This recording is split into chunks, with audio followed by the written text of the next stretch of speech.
स्वागत है दोस्तों। आई होप आप सब अच्छे होंगे। तो दोस्तों आज हम बात करेंगे आईबीपीएस क्लर्क बैड न्यूज़। इसमें बैड न्यूज़ क्या है दोस्तों?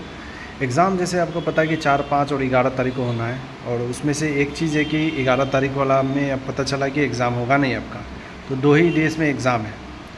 तो आईबीपीएस जो कर रही है इसमें क्या है कि LIC AO का आपका 3 तारीख को एग्ज़ाम है, 3 अक्टूबर को, और 4 अक्टूबर को आपका IBPS क्लर्क का एग्ज़ाम है।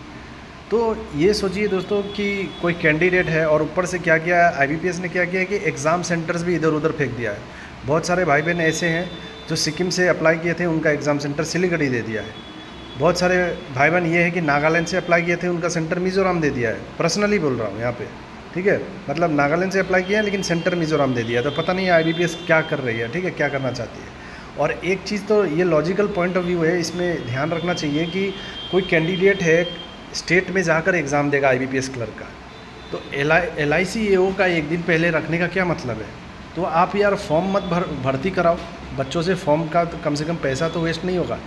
अब मान लीजिए किसी का मेघालय में LIC AO होता है और नेक्स्ट डे उनको क्या करना पड़ता है। अब मान लीजिए तमिलनाडु साउथ में भेज दिया, चाहे कश्मीर भेज दिया या कहीं और भेज दिया, तो वो ट्रैवलिंग करेगा कैसे? इतने समय में इतना ट्रैवलिंग करेगा और वो प्रेशर में जाके एग्ज़ाम देगा। तो IBPS इस पे थोड़ा भी ध्यान नहीं देती है, तो ये बहुत ही गंदा चीज़ लगा है, ठीक है, कुछ कर नहीं सकते। अब इसमें तो देखिए हम लोग आवाज़ उठाए थे, IBPS RRB जैसे उसमें बहुत सारा उसमें भी खेला हुआ।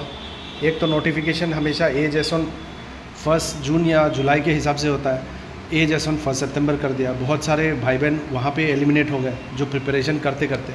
तो उस पर अमर सर ने भी आवाज़ उठाया था, फिर भी अभी तक कोई रिप्लाई नहीं है, ना रेस्पॉन्स है।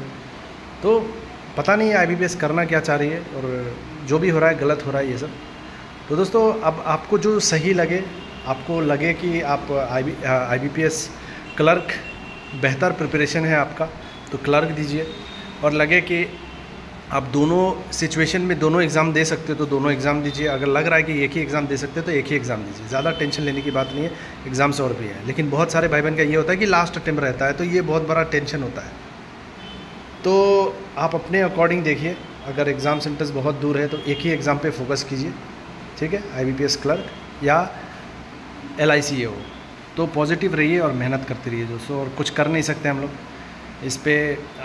IBPS को कॉल भी करो तो कोई रिस्पॉन्स नहीं आता है। इसके रिगार्डिंग मैंने कॉल भी किया था लेकिन कोई अपडेट नहीं है इसके बारे में। मैं सोचा इसका भी कॉल रिकॉर्डिंग डालूँ लेकिन कोई फ़ायदा नहीं है। तो IBPS को बोल के भी कोई फ़ायदा नहीं है, उनके पास कोई अपडेट रहता नहीं है। और रिज़ल्ट रिलेटेड मैंने बताया था कि फ्राइडे स्पेशल रहता था, आपने देख ही लिया, आज रिज़ल्ट आ गया, ठीक है। तो मिलते हैं नेक्स्ट वीडियो में। कोई डाउट हो तो कमेंट कीजिएगा दोस्तों। लेकिन ये बहुत गलत लगा, बहुत सारे भाई बहन के साथ गलत हो रहा है ये LIC और IBPS का एग्ज़ाम डेट के लेकर। चलिए फिर मिलते हैं नेक्स्ट वीडियो में। All the best.